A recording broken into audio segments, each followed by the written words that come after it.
Cette situation fait que vous êtes, vous, les leaders de l'opposition, tous, sans exception.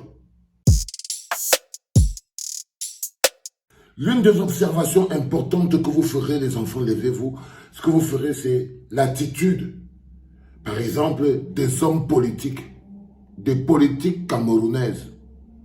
Depuis l'assassinat odieux de Martinez Zogo, nous démontre l'échec même de la politique camerounaise. Je vous parle là de l'opposition.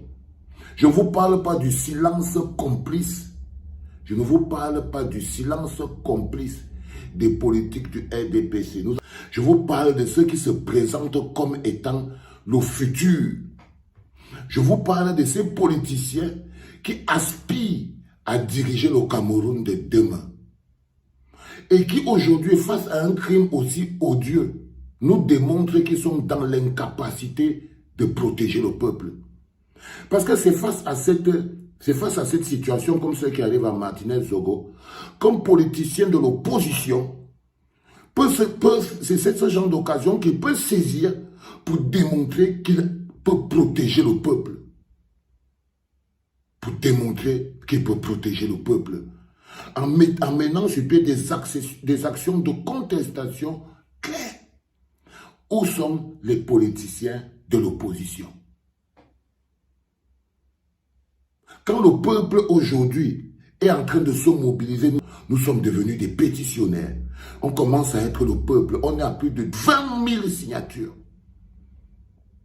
Quand le peuple se mobilise, où sont les hommes politiques pour donner du relief à la situation?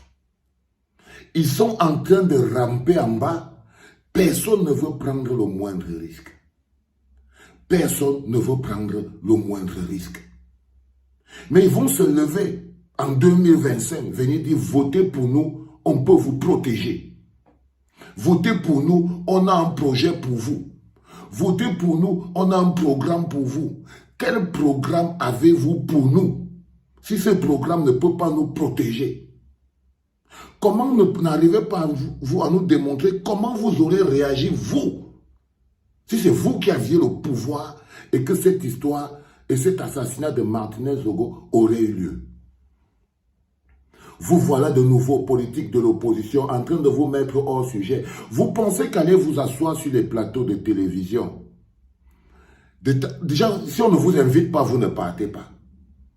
Si on ne vous invite pas, vous ne partez pas. Aucun leader de l'opposition ne s'est assis pour faire une conférence de presse, inviter des journalistes et prendre une posture forte.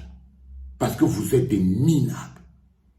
Parce que cette situation fait que vous êtes, vous, les leaders de l'opposition, tous, sans exception. Vous vous placez comme si vous devez regarder le peuple, manager ce truc tout seul. Non, je ne suis pas d'accord. Ce matin, ce 8 heures de la clinique que je vous demande de partager avec puissance. Parce que si vous ne partez pas secouer ces gars, si vous ne partez pas secouer, nous allons devoir former notre propre bloc populaire, politique. Parce que là, ce n'est pas normal. Qu'en ce moment précis, où le peuple se mobilise pour demander justice, où sont les leaders politiques? Ils attendent qu'on les invite. Ils ont même peur de prendre la parole. Ils ont même peur de prendre la parole. Chacun se cache, chacun jongle, chacun disparaît. Chacun disparaît.